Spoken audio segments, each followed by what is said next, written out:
Awesome. Just go put it in the corner over there. Cranking engine. That transmission is not out yet, man. Come on. What are you up to, cameraman Matt? So let's see what we have around the shop. We have this Ford F350 here. We're putting injectors on this. You guys will see the video coming up about that. We have Gavin working on this Ford F-150. Gavin is putting a transmission on this F-150. This is a four-wheel drive F-150, so we kind of threw Gavin on a deep end. He's gonna, he did a transmission about 2 weeks ago on a Sprinter. So now, let's see if Gavin can do the transmission on this Ford. So, you're gonna remove the drive shaft. I'll hold the drive shaft for you. So make sure, hold on, your socket is not in all the way, yeah, right there, because you don't want it to strip. So I'll hold this. Go. Got it? Okay, hold on. You might want to use let me get you a bigger extension. So this might work. Use this. Use the Big Mama. Okay. So let me see. Now that's probably not good for this ratchet because I don't want to break your ratchet. Okay. Or we can use a gun. You know, it's a 12 millimeter, 12-point socket. Let's get a gun. Matt said, "Oh, we do the same intro all the time. We gotta try something new." So we're trying something new. Yeah. So we'll see what everybody says about this. So let's use this gun. Hopefully this one works. You know. Yeah. You even hear the sound of power. Yeah. There you go. Cool. Now you undo the other ones. Now, did you mark your drive shaft? Yeah, I did. Where? Right on top there. Okay, let me see your light. We're gonna show everyone. So when we remove these drive shafts, we always mark them because these drive shafts are balanced. You see there's a wheel weight over here. If you don't pull it back the way it comes out, you know, your drive shaft can be out of balance and that can cause vibrations. So yeah, go ahead. Make sure your socket is in all the way. No, it's not in. Sometimes it's the position of your extension. Yeah, right there. Then undo it. Look good. Yeah. Keep going.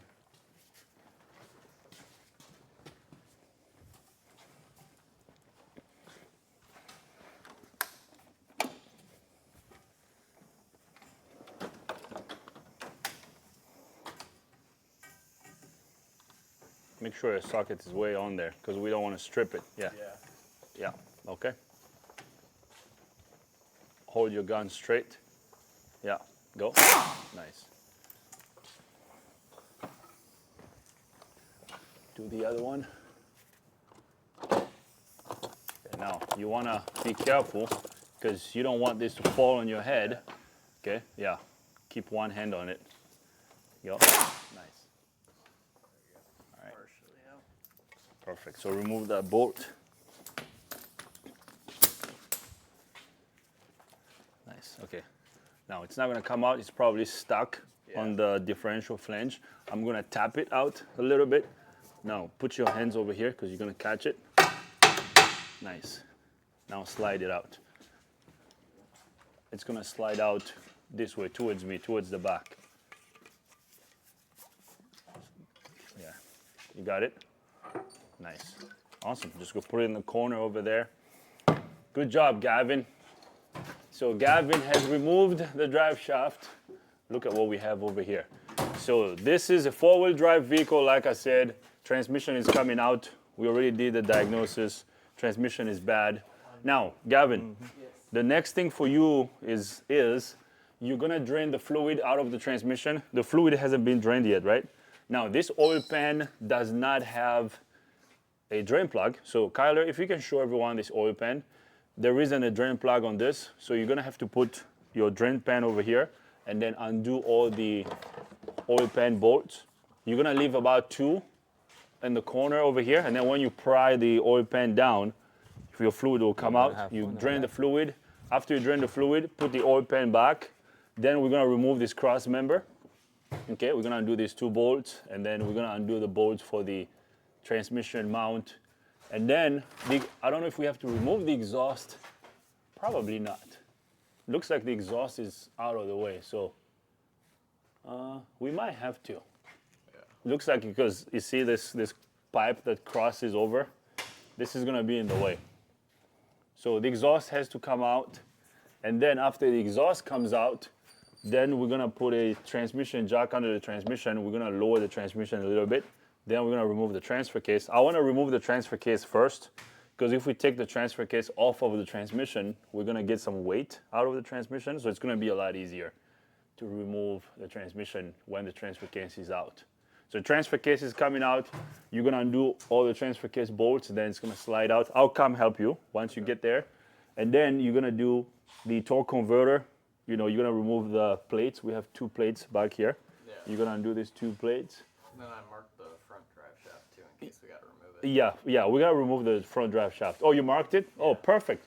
Guys, look at what Gavin did over here. Gavin is ahead of the game. So he marked the front drive shaft. That's good, very good. Yeah, so mark everything, keep going. If you need help, come grab me, okay? And then, yeah, let's keep going. So now, let's go check out and see what Robin is doing. So, Mr. Robin. How you doing, sir? How's it going over here? All right. So we have this, what's wrong with this car? I got some codes here performing poorly. Okay. We have a P0171 code. Okay. Yeah. Now, I heard the owner of this car is kind of a do-it-yourself kind of guy. He tries to fix his car. And Kylo, if you can show this under the hood, look, it looks like the ignition coil electrical connectors are broken, look. And I don't know if this is silicone or JB Weld, I don't know. I hope he didn't JB Weld them. I hope not. So, all right, so check engine light is on this is. one. Yes, it is. So it's here for a diagnosis. Yes. And then you were diagnosing this yesterday. You started doing this yesterday. Yes. What codes do we have? We have in the system, we have a P0171 code. P0171. Yep. Okay. Let's turn on the screen recording so that everybody can see what you're doing. And I also want to start the engine. Okay. So we can hold on yet. Let me get the screen recorder going. Actually, there's only one code in the engine computer, P0171. So System 2 Lean Bank 1. Now we're very familiar with this code. Kyle is shaking his head. He's shaking his head behind the camera. So actually, I want you to start the engine. Right. Let's show everyone the check engine light on the dash. Okay, let me get on. And then let's tell everyone the mileage. Okay. And then we'll diagnose it and figure out. Actually, you will do the diagnosis. I'll just kind of be watching and see how you do it. So start the engine. Uh-oh. You were right. We need a charger. Yep. Our bulky jump pack. We got cameraman Matt up there. Matt, what are you up to? Film cameraman Matt. What are you up to, cameraman Matt? Matt is installing the alarm. Okay, go ahead, start the engine. All right. And she starts. Kylo, if you can show everyone the dash, let's show everyone the check engine light. Hopefully it's still on. It's there. Check engine light is on. And the mileage once. Get in there. See the mileage? 160. So, Robin, you can come out. Okay. Turn it off? Yeah, turn it off for now. Okay. Let me get a battery charger. Robin, when we have a P0171, what does that tell you? Or what steps would you do to fix that? So the step you basically is to verify the code first. Okay. Once you scan it, then you see where do a fuel trim check to see where the fuel trims are operating from. Okay, so you look at your fuel trim numbers? Yes. Perfect, so grab the scan tool, turn the key on, and The other thing I also like to look at is freeze frame. It's pretty good. Look at your freeze frame data, Right. so you can see what data the engine computer was receiving when the code set. Okay. So yeah, looking at data is great, but let's Right. start by looking at freeze frame data first. So let me get this extension cord connected here so we can put some juice. All right. So is the key on? Yeah, it's keys on. Okay, good. All right, so grab the scan tool. Now let's go in the engine computer. Okay. You might want to stand here so I can see what you're doing. Okay. Right here? Yeah. Okay. So, yeah, let's go in the engine computer because there's only one code. Just click on engine. All right, so we got, the other thing I like to do is I would look at the codes once again from in the engine computer. Okay. So I just click on it to see if we have one code only. So we only have one code, so that's good. Then we're gonna go to history code, okay? Still there? So that's, oh yeah, it's there. Now it's because there are times where you might have more codes on the history Okay. and only one or two on the current, because there might be issues that were happening in the past that may not be here. Right. But when you look at your history codes, then it kind of gives you an idea of what issues that are there or versus issues that might have been there but are not there anymore. Oh, okay. Because if you know that, that can be good information to know what steps you can take to fix the issue. So it's Absolutely. always good to look at, if you have an option to look at history codes, it's always good to look at history codes. Okay, now we're gonna go to freeze frame. Okay, I wanna look at my freeze frame data first. Now, I don't look at freeze frame all the time. I should be looking at freeze frame all the time because freeze frame is good. It tells you what data the computer was receiving when the code set. Okay. And that can also allow you to know what tests you need to do to figure out what's going on. Right, Because if it's a code that's set at idle while the engine was cold, you can be like, okay, if it's set at idle, this lean code, then you might have a vacuum leak. So based on the engine temperature and engine speed and vehicle speed, if you get that data, if you gather that info, that can help you fix issues faster. Okay. Okay, so let's go to freeze frame. So now, like I said, freeze frame is a snapshot of computer data that the engine computer takes when the code's set. Okay. So click continue. It's gonna give us those data. Now, on a lean code, what data would you look at? What data would you look at to figure out what's wrong? And the lean code, so if the lean code, if the airflow is going high at idle, so I know that it is more leading to a vacuum leak. Yeah. Oh, you mean fuel trim number? Future number that we're looking at. Okay, good. So right now, here is our freeze frame data. First thing I look at is engine speed. So engine speed was what? Was one No, right here. 17. 17. Yeah. It's So like a one like here. Yeah, so 717, so 717. Okay. So that's our engine speed. So this code set at idle. Oh, it says wasn't hot. So that's good for me to know. Right. This code set at idle. And also I look at mass airflow sensor data. So right here. Mass airflow sensor was 2.39 grams per second. Yep. Okay, so that's idle speed right there. And then, I mean, you can look at engine runtime was 4.47 minute, I guess. And then engine temperature.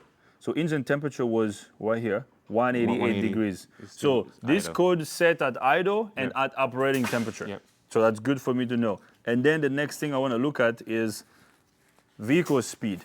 Of course, it was at idle, so vehicle speed was zero, right? Yep. Now, since vehicle speed was zero, this tells me that, because you could be kind of idling, but the vehicle could be rolling down a little bit. Because if you're in drive and then the vehicle is rolling down a little, Right.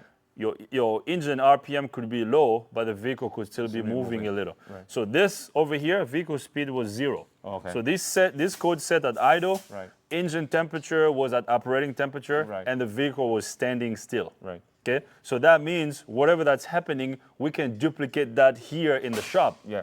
Because if the code set while we were driving, we might have to go drive it to duplicate the fault, Right, right. especially if it's intermittent. So this is why you look at freeze frame. Got it. And then I would go back and look at fuel trim numbers now. So And we can also look at O2 sensor data pits, but I'm going to focus on fuel trim. And then we're going to look at fuel system. This code set in closed loop. Right. That's good for me to know. And look at long term right here. Long term was 32.77. And then short term was 8.59. So right now, 32.77% on the long term, that is plus 32.77%, which means it's a positive number. So the engine computer is adding more fuel in the cylinders. So the engine computer is turning on the on time of the injectors longer to send more fuel. And it was doing it on the short term and long term. But since it happened at idle, what does this information tell you? Tell me that if it's at idle, it's not a vacuum leak. No. It could be a vacuum leak could be, because but the computer is turning the injector on longer, so to send more fuel. fluid, right. So a vacuum leak is a possibility because if you have a vacuum leak, you have excess air going into the cylinders. Yeah, so the computer is trying to compensate. Right. You're right. So you could have a vacuum leak. Could be. Yeah. You're right. Yeah. So what test would you do now at this point? So What would be your next step? So at this point, where I could do a fuel pressure check. Also, I was going to check with a vacuum leak. Also, the two things I could do: fuel and vacuum leak. Fuel and vacuum. Okay.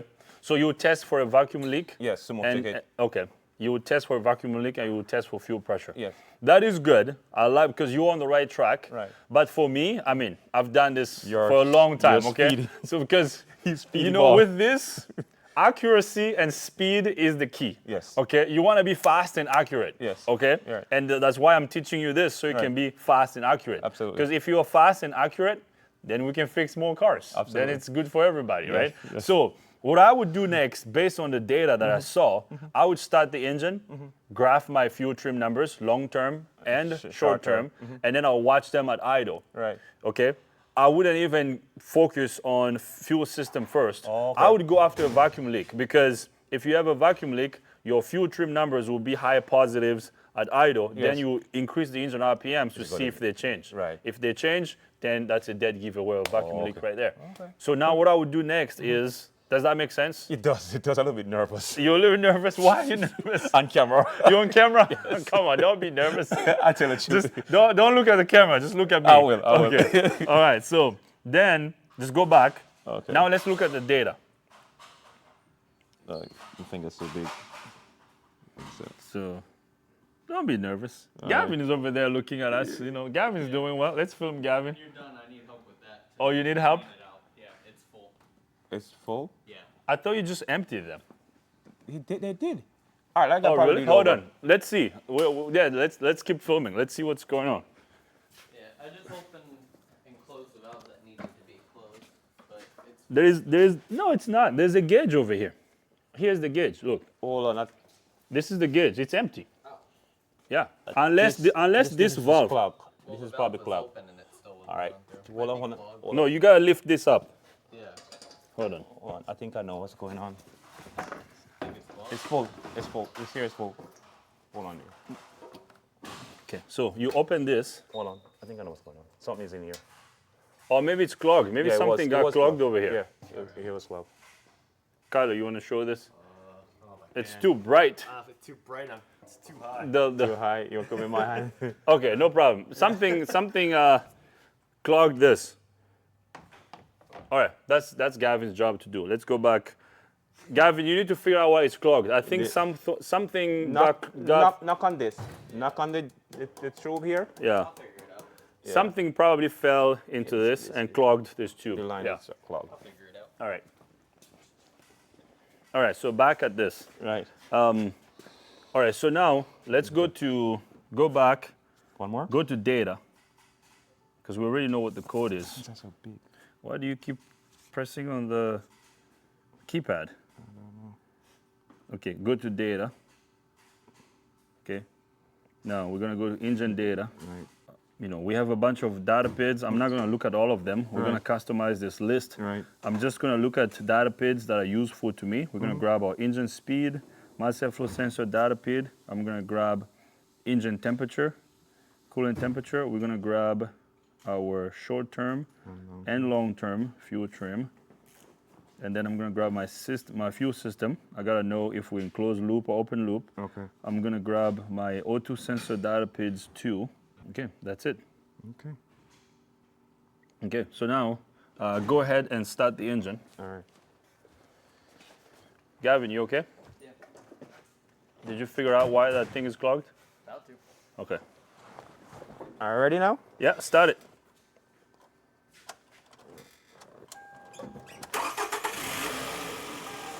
Okay. Awesome. So the engine is running, as you can hear. You can come out here. Just let it Okay. idle for now, All right, I'm coming. because I want you to see what I'm looking at. Right. So we went into closed loop right now. Okay. I'm gonna graph our long-term and short-term fuel trim numbers. So right now, long-term is 35.89%, and then short-term is minus 13. It's going between minus 13. Actually, it's going between minus 10% and minus 12. So right now, total trim is about 25% or 21%, That's which not is high. still high. That's not high. Because on a good engine, when the engine runs good, we should have a total trim of about plus or minus 10%. Okay. That's kind of the rule of thumb. So short term plus long term.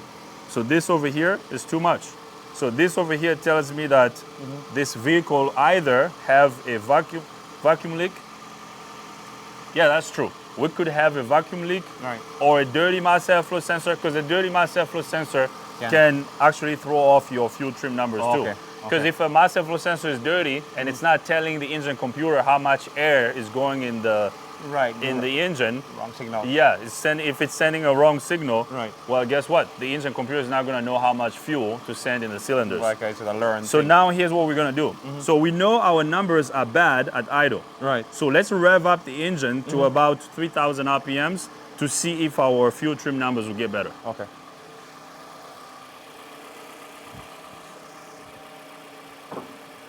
Is there someone there for me? Okay. So Ready?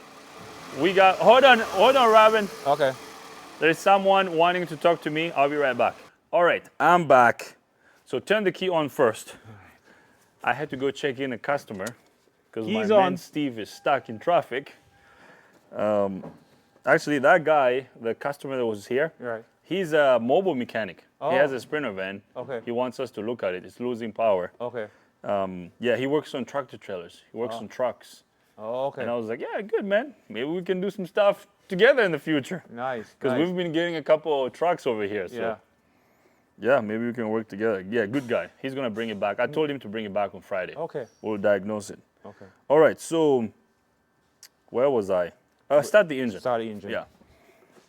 Start the engine. I graphed our fuel trim Fuel data trim PIDs.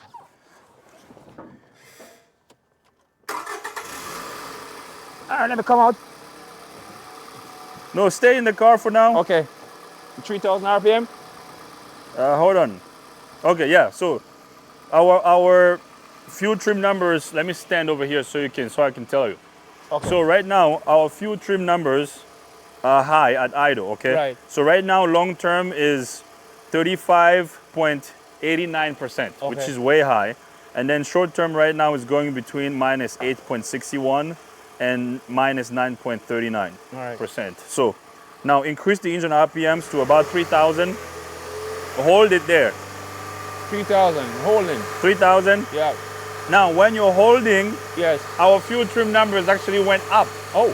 Yeah, so when it's holding up, our long term went up to 39.80%. Right. And then short term went down to about minus 14%.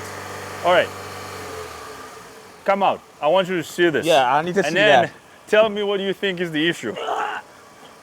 Okay, we gotta train Robin. We Yeah. gotta bring Robin up to speed. Yeah, All absolutely. right, grab that. I'm gonna increase the engine RPM. Watch those two numbers. Okay. Okay. So watch those numbers and then tell me what you think. I'm gonna increase the RPMs. Can get in there? I just don't want to touch the The cable. cable. So I'm gonna increase the engine RPMs. 37, 39. The long term. Short term going to 14, 15. 38, the long term. short term going to 14, the 17. I can't hear you. The short term is going up to 17. The long term going up to 37, 39. Okay. So what does that mean? So it's adding, computer's adding fluid to it. It's adding fuel. Yep. Yeah. You gotta say fuel. Fluid. What fluid? There are all kinds of fluids. Fuel. But you have to also have to mention that the numbers on the short term are negative numbers. Yes. That's important. Thank you. Yeah. So you have negative numbers on the short term. Yes. But you have positive numbers on the long term. Right. So the short term is trying to compensate and bring the percentage down, but long term is like, no, we need more fuel. We need more fuel. So, okay. So what do you think is the problem? So either we have a fuel delivery issue or a vacuum leak. But if a vacuum leak, when it go up, when it gas it up, it compensate it. And when you have a gas, it will close it if you have a vacuum leak. But it's not a vacuum leak then. It's like a fuel delivery issue. Very good. It's a fuel delivery. Yeah, you're right. Yep. It's a fuel delivery issue because if we had a vacuum leak, because when you open up the throttle, you basically get rid of all the vacuum. Right. So the throttle body opens. We introduce more air in the intake manifold, so we get rid of all the vacuum. So our fuel trim numbers would have gotten better when we increased the engine RPMs if the issue was vacuum leaks. But the fact that the numbers didn't get better, which means we have more air coming in, but we don't have enough fuel to mix with the air that's coming in. So the engine computer is trying to turn on the injectors even longer. So which means we probably don't have enough fuel going into the cylinders. So that's most likely a fuel delivery problem. I'm saying most likely because there's a variable. It could be a fuel delivery problem. We could still have a mass airflow sensor that's dirty. That's possible. Okay. And we can also have a bad O2 sensor. I've seen a bad O2 sensor do that. So the other thing I would do, you're right, we probably have a fuel delivery problem, but you also have to be thinking about other possibilities. Like let's say, for example, you check fuel pressure and fuel pressure is good. Then what are you going to check next? So the way I do it is I always have 2 or 3 steps ahead. So when I'm thinking about something, it's like I'm always thinking about what my next step is going to be if whatever I think is the problem ends up not being the problem. Does that make sense? Yes, it does. So if I'm like, it's fuel delivery. But after you check fuel delivery, if it's not fuel delivery, where else are you going to check? So you got a mass airflow sensor, O2, or oxygen sensor, air ratio sensor. Or air fuel ratio sensor, or O2 sensor. So I always have a list. And then the other thing I always like to do is I always like to wonder why. Like, why is this acting like this? Why? Why? So if I check fuel pressure and then the pump is good and there's enough fuel pressure going into the injectors, what else can cause this? Then maybe mass airflow sensor. Maybe, because I always have a list in my mind of things I have to check. And as you do that, that's how you become accurate and that's how you get good. So always think of what the next step might be. Even if you may know what the next step is. But what about if it doesn't work? Okay. So now, what I would do before we turn off the engine, I mean, based on what we see, we most likely have a fuel delivery issue, like you said. But I wanted you to get in that mindset of always thinking, what about if it's not that? What else can I check? You know. So now, graph all our O2 sensor data PIDs, because we're gonna make sure that the O2 sensors are working. I'm gonna do my favorite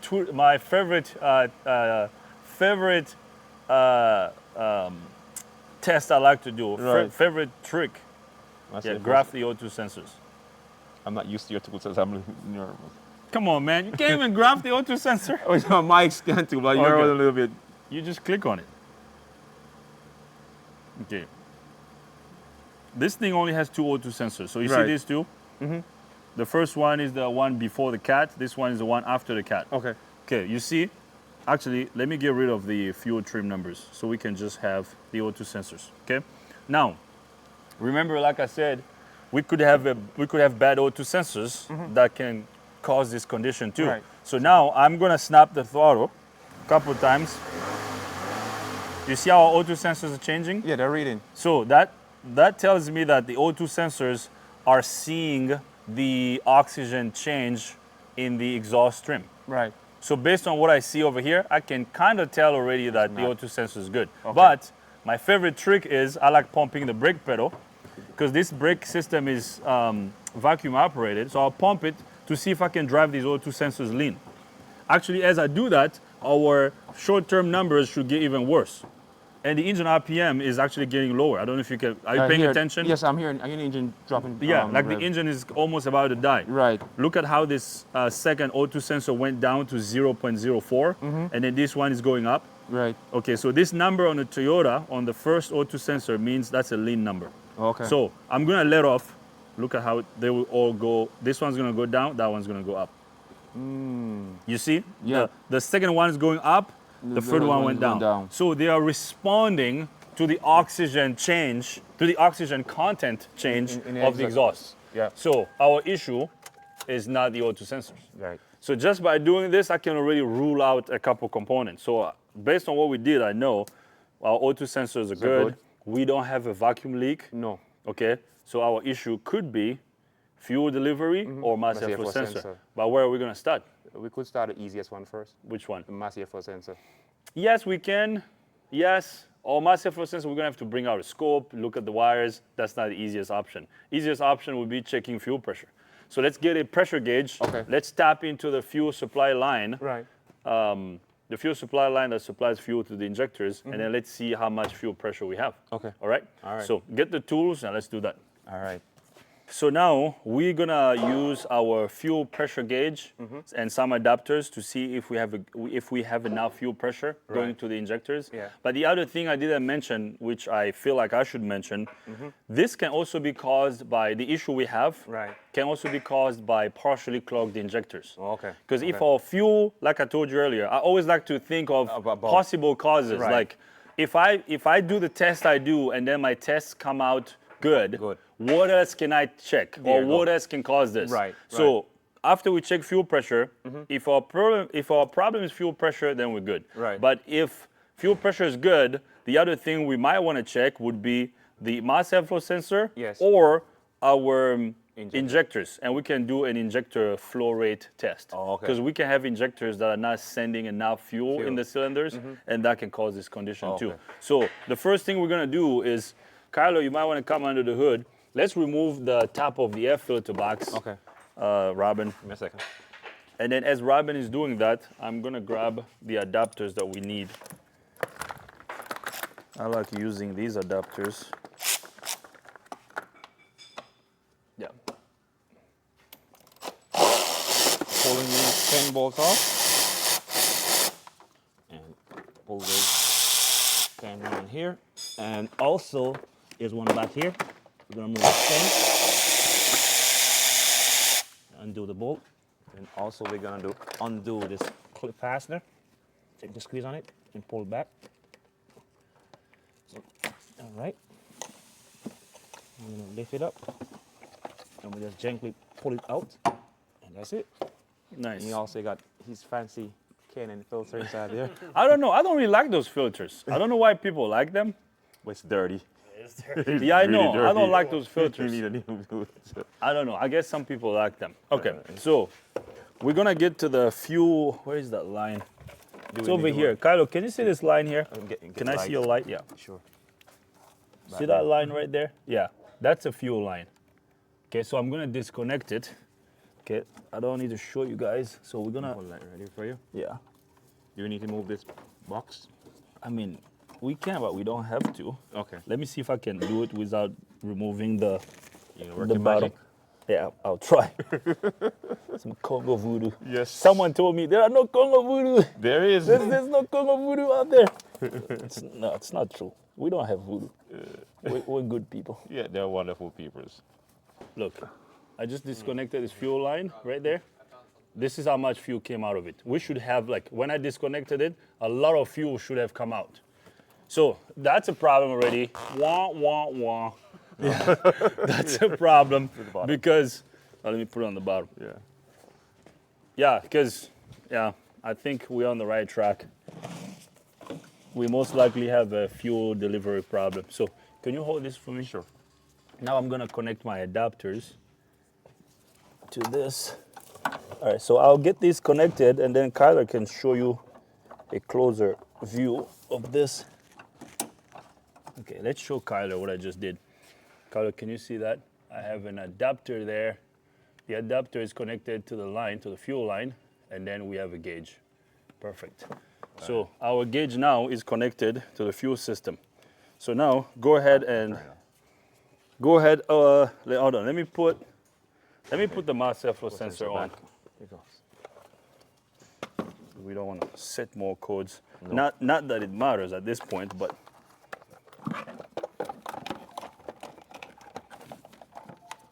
I'm just going to put this up here. Okay, so we tapped into the fuel system. Our pressure gauge is connected to the system. So crank the engine. Now, I didn't look up the spec. The pressure spec on this one should be between 55 and 65 psi. Okay. So anything below 45 or 40 psi is a problem. Turn it on. Key is on? The key is on. So key is on, our gauge didn't move. Cycle the key a couple times. Yeah, that's a problem. Crank the engine. Cranking the engine. There's your problem, sir. Oh, wow. 30 psi. No, not good. Low fuel. Come out. I Let me want you to come come see. see. I need to come see that. Yeah, I'm the of learner. course. Of course, come see. Yeah. Yeah. We have about 35 psi. Look. And it's running. Yeah. What do you think? Low fuel pressure. Yeah, low fuel pressure. Yeah. Good one, man. There you go. I need to come more on these one. There you Get out go. of my comfort zone. That's good. Yeah. You got it. Yeah. So you were right. Low fuel pressure. Thank you. And this is what's called data-driven diagnosis. Yeah. You read the data, you understand the data, you know what tests to do, and yeah. So right now, to fix this, we're gonna have to change the fuel pump. Okay. Now, you can have a fuel pressure regulator. Okay. That's bad, because the regulator, if the regulator is not working well, Okay. it can cause this too. But the thing is, this one has a fuel sending unit, so fuel pump with Right. with a level sensor and Right. pressure regulator together. So we're gonna replace it as a unit. We're not just gonna change the pump. Because I was gonna say one thing. So if you fix a regulator and Yeah. then 2 months after something else breaks. Breaks, yeah. Then you have a comeback. Yeah, we don't like comebacks at our shop. Okay, we like fixing things Right. once, right for the first time, and that's it. Yep. So turn it off. And I've heard some of you have said things like, "Oh, what about if you have a restriction?" I've worked on this, on these kind of cars for years. I've never had like a restricted fuel line. Okay. It's very rare. These fuel lines, they don't usually get restricted. Okay. And then the filter on this one, it's part of the fuel pump sending unit. Right. So this is gonna need a sending unit. So we gotta let Steve, our service writer, know, and then Steve can tell the customer, Okay. and then we'll go. All right, Steve. Fuel pump? Yep. Oh man. Yep. So we're still filming, by the way, Oh. just so you know. You're on You're camera. on camera. Yeah. Yeah. So we just tested it. Fuel pressure is lower than normal. Okay. You know, What is it? it's actually 35 psi. That's 30 pounds. Yeah. Lower. It's supposed to be between 55 and 65, I believe. So yeah, it's way lower than normal. So that's why there's a lean code. Now, did we inspect this already? Yes. We did. We did Okay. inspection. Oh, you got it in there? Okay. Yeah. Did we Okay. find anything? Nothing mechanical like cabin air filters. Oh, like minor stuff. Minor Okay. stuff. Yeah. All right. So maybe let's make maybe 2 or 3 estimates. Okay. One for because this one, the fix would be replacing the fuel pump sending unit, fuel pump assembly. Assembly. Yeah, so let's do a fuel pump assembly replacement to fix this. That would take care of the P0171 code Yes. and the check engine light. And then the other stuff, because Gavin inspected this yesterday, so whatever Gavin found, make another estimate for that. So that way there are 2 estimates. And then if the customer wants us to fix everything, we can do everything now. Or if he just wants to take care of this, the fuel pump now, and then the other stuff he might do later. But ideally, we want to do everything. Yes. And then, I don't like these filters. Like he has this filter, you know, the type of filters that you clean. Yeah. Nah. I don't know why people like them, but I mean, they add horsepower. oh really? It's a 5. Why do people want to go fast down the road? Man. Oh my gosh. I Yes. do know they clog very easily. Yep. Yeah, I know. They're always dirty. Like for whatever reason, they're always dirty. Okay. All right. So yeah. So 2 estimates. One for replace the fuel pump. That's what's going to get them down the road. Yeah. And the other for All the other stuff. everything what we found in Yeah. the inspection. Yeah. All right, sounds good. Yeah, let's do that. Thank you, I'll Steve. give him a call, yeah. Okay, sounds good. Robin, Thank you, man. Yeah.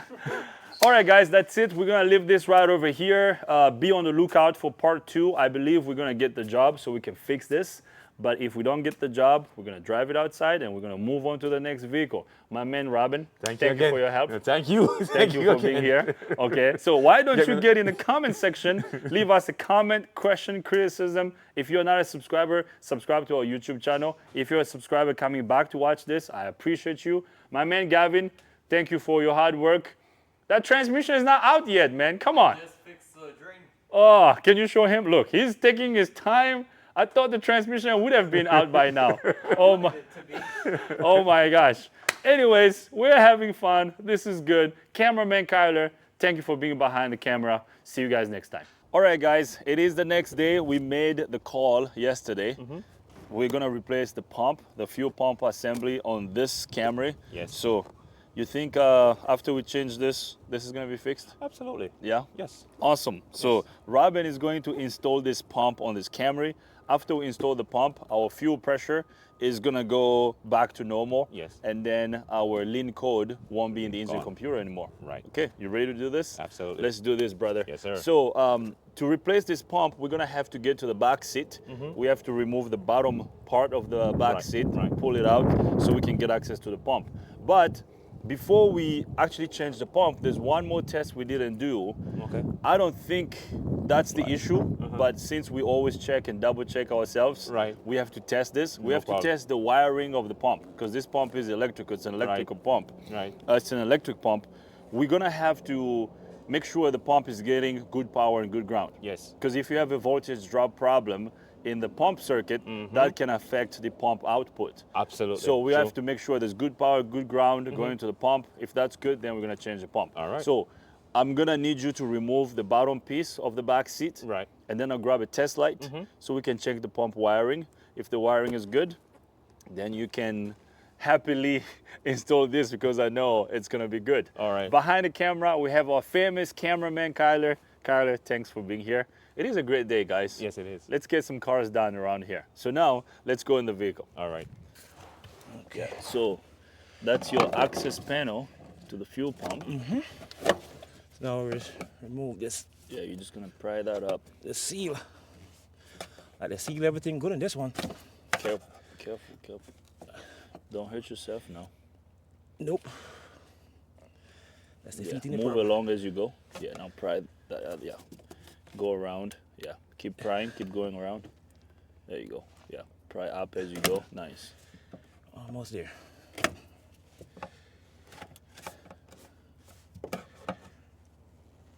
Nice. This is a morning workout for me. Hey, every once in a while it's good for you. Yeah.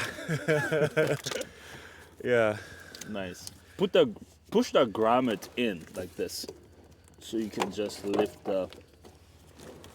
Yeah, Yeah. push the grommet in. Yeah, there you go, and then you can just push this out of the way. Right. Okay.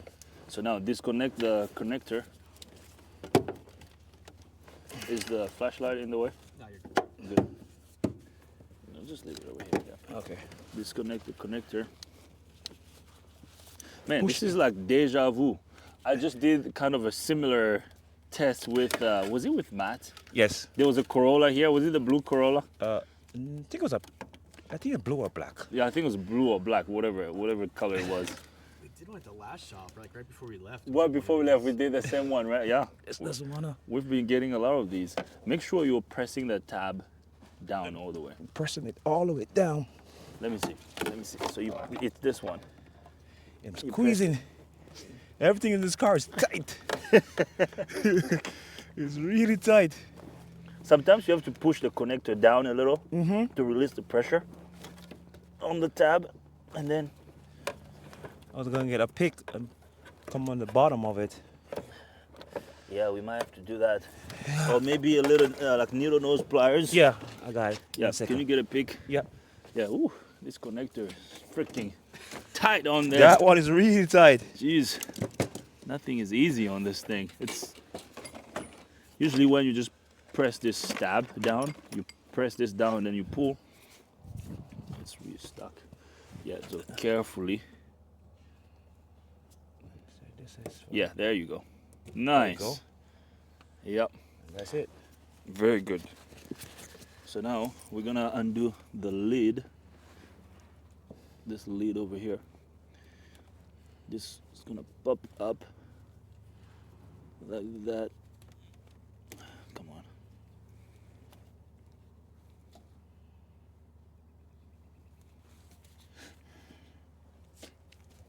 There we go. Nice. So what do you do, Robin? You can look for the live on the ground in right here, Mm-hmm. and then we're gonna back Probe them. Yep. Now, how do you know which wire is a ground wire and a power wire? Well, without a diagram, there's sometimes what you do. Most of the time, what you do Mm-hmm. is look for the two biggest wire, Mm-hmm.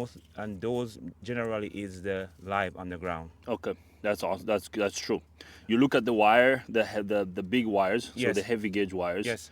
Because they carry More. a lot of current. Yes, they do. Because they turn on the pump. Yes. So what are our biggest wires on the So connector? we have a gray here, Mm-hmm. and we have a white with black stripe. Perfect. So we're gonna back probe those two wires. Okay. Okay. The white one. Yeah. So at this point, we don't really care which one is which. Okay. One of them is gonna be ground. The other one is gonna be power. All right. That's it.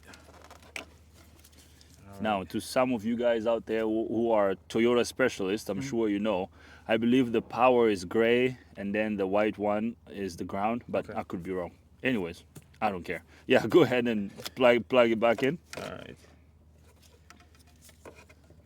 For me, I have to look at the wiring diagram to know. I Right. don't usually memorize this kind of stuff. All right. Perfect. It's on. So we back probed both wires, right? Yes. So now you're gonna connect your test light to those two back probing tools. Okay. Now make sure those back probing tools are not touching each other. Make No. sure they're not touching. Okay. Okay. Separated. Yeah, and make sure we are making good connection. So now I'm gonna crank the engine. Where's the key? It's on top of the vehicle. No, the dashboard. It's Yeah. on top of the dashboard right there, All inside right. the car. Yeah, I see it. Okay. So I'm gonna crank the engine. If the circuit is good when I crank the engine, that test light should light and it should be bright.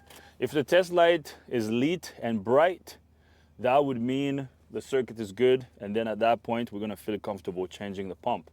But if if the test light is dim, we could potentially have some voltage drop in the pump circuit. So let's see. Okay, it's super bright. Super bright, right? Yep. Let's try it one more time. Oh yeah. It's like a Perfect. headlight bulb. It's like a headlight bulb, Yeah, it's right? so bright. That's good. Yeah. So knowing how bright the flashlight is, or the headlight is, or the bulb in this case, knowing Yes. how bright our bulb is, this tells me the fuel pump circuit is good. Yes. It's getting good power and good ground. So I feel comfortable changing the pump. All right. It's a bad pump. So, Thank you, Robin, you up? Thank you. All right, now we're gonna clean out all the dust and crap from around here. So we're gonna blow it off a little bit. Just in here. Then we're also gonna wipe it down. All right. So we're gonna wipe it down a little bit back here. And we're gonna disconnect our harness. And now we gotta use our tool to squeeze. Just gently squeeze onto this knob. All right, there you go. Just hold it gently. And there we go, we take it out and we'll put it to the side. Move this clip.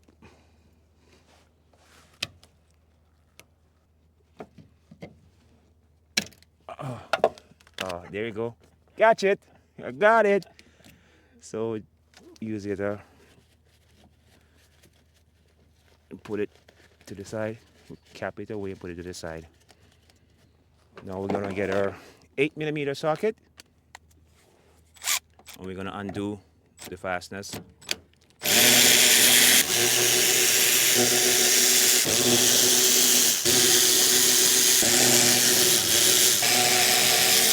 We have one more. So put your hands over it, push back at you, and it rise up. So now we're gonna remove this cap. Gently take it out.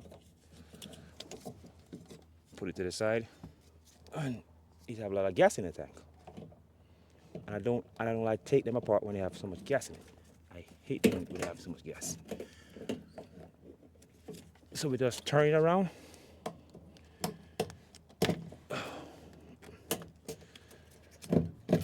Okay, so we're just gonna turn it. We take the float and the filter out, and there you go. Here is the old pump. Then we put it to the side. Brand new stuff out of the box. We're gonna pop it, the box open. Like a box opening. There it is. Voila. Our gasket is here. And our fasteners are here. And also the float is here. I put this away. And now it's time for the pump.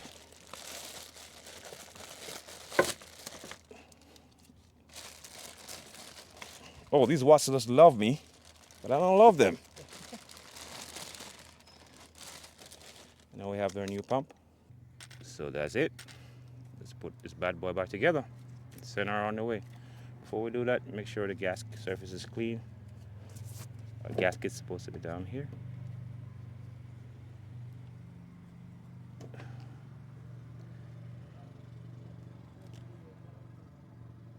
This is it right there. So I guess basically put it on now. It's a bit easier for me when I put it back in. Very gently put the gasket back on.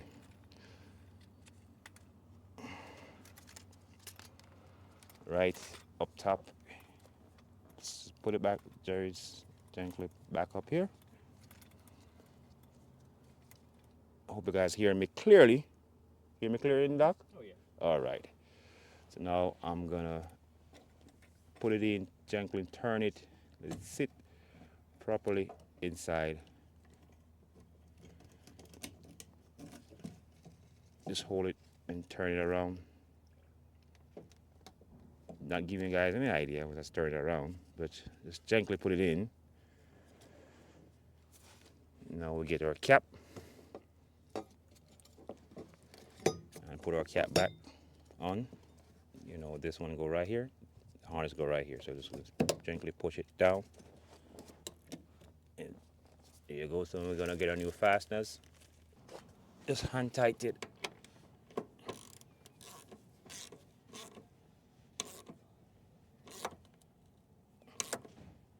That's tight. That's tight. Double checking. Double checking. It's passed. Oh, we're gonna clean out back here.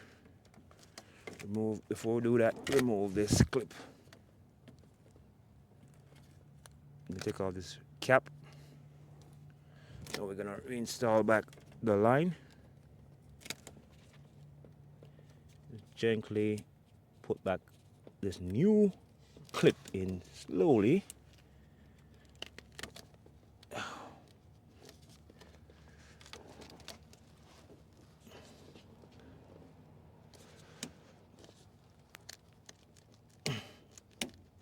Wiggle it, just wiggle back in.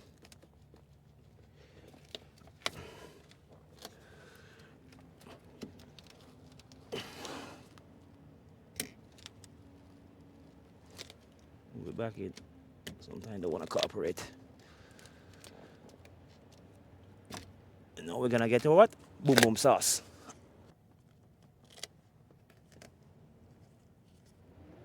Yep.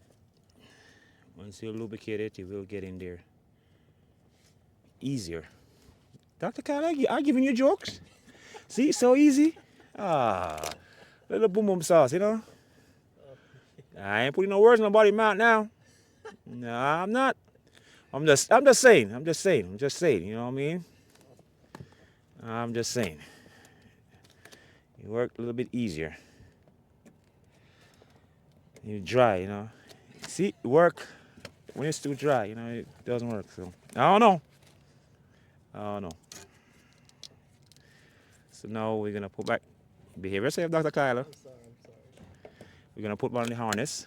We're gonna live camera now. Behave yourself. And we put back the clips, this cap back on, and everything is connected back on. So now we push back the grommet back outside, and we seal this tight cap. It's like you want to cut me, it's just that tight. I think that sliced me. It did. Yeah.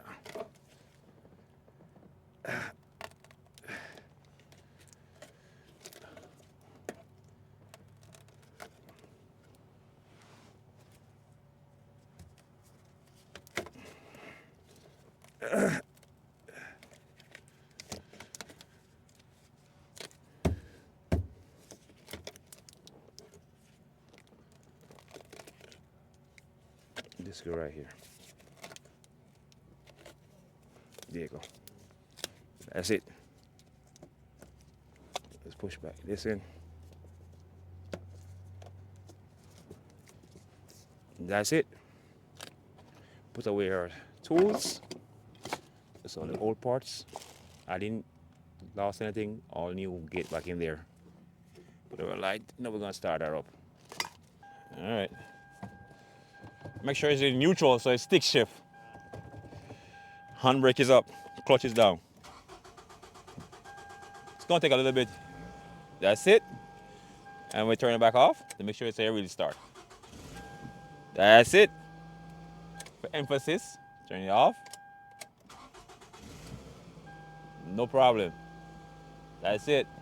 Now we're gonna do one more test again to make sure our fuel pressure is good and make sure our fuel trims are back to normal. I'll bring you guys back up after that. All right, guys, this vehicle is fixed. My man Robin has replaced the fuel pump. Robin, good job. Thank you. How was it? A little bit of effort and blood and sweat. A little bit of blood and sweat. Cut. That's good. So we installed the fuel pump. Now, I'm saying it's fixed because based on the test that we did, I'm sure this is going to be fixed. Yeah. So the first thing we're going to do is now we're going to check the fuel pressure. Yes. We're going to see how much fuel pressure we're going to Right. have now. We will compare it to what we had before. Right. And then we're going to look at our fuel trim numbers. Right. I'm sure this time with the new pump installed, our fuel trim numbers will look a lot better. Absolutely. And then after that, we're going to wrap up this video. I don't think we have to take everyone on a test drive. No. This is going to be good. Once our fuel trim numbers come down to about plus or minus 10% total trim, that would be good. Yes. Because remember yesterday we had what, like over 35%? 35%. 35%, okay. Now let's start the engine first. Let's see how much fuel pressure we have. We have our pressure gauge connected to the fuel system. I hope cameraman Kyler can see that. All right, ready now? Yeah, start it. Now, what did we have yesterday? I think yesterday we had about 30, right? I think 30. 35 PSI. Okay. Come and check this out, Robin. I'm coming. Right now, Wow. you see that? Wow, So right now we marvelous. have about 50 PSI. Great. So now go in the vehicle and accelerate. Okay. All Let's right. watch the gauge, Kyler. Accelerate. Accelerate. Nice. Turn it off. You see, it's holding pressure at about 40, 42 PSI. And then start it back up. As you can see, there is a big difference between what we have now and what we had before. Okay, so I'm gonna put this over here. We have good fuel pressure now. What do you think, Kyler? You think this is fixed? Are you convinced? So now, where's the scan tool? Give me a the second, scan tool. Give me a Let's second. look at our fuel trim numbers, and then we're gonna wrap up this video. All right, here you go. So, scan tool is connected. Yes, it is. The check engine light is still on, It's right? still on in dash. Okay, so Let me come over here. yeah. We still have the code. Yes. Actually, let me make sure we're screen recording this. Let me get my screen recording going. Yeah, this is good. I mean, based on how it sounds and the fuel pressure that we have now, Yeah, I know yeah, it's good. it's good. Not 30 no more. No, at this point we're just double checking, Yeah. you know, making sure that everything lines up. I know there are a lot of people on our community here that like seeing that, so we're gonna share the data with you. You know, this is the code we had. Let's go back. I'm not gonna erase the code yet. No. Let's go to data. Right. I'm just interested in our fuel trim numbers. Okay, what do you think our fuel trim numbers would look like? Thinking you're supposed to go by almost normal. They're gonna be normal or almost normal? Normal. Ah, no, okay. no, almost. Doesn't Okay. work. Almost doesn't work. So go ahead and start the engine. Don't touch that cable. Yeah, whatever The I do. dongle cable. Gently. Sometimes when you touch it, then the dongle loses communication with the scan tool. Starting up. Yep. Okay, let it idle. Yep. Can I come now? I'll wait. Yeah, of course you can come. Okay.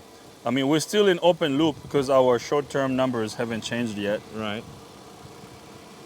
Eventually, we're gonna go in closed loop, and then these numbers will start correcting.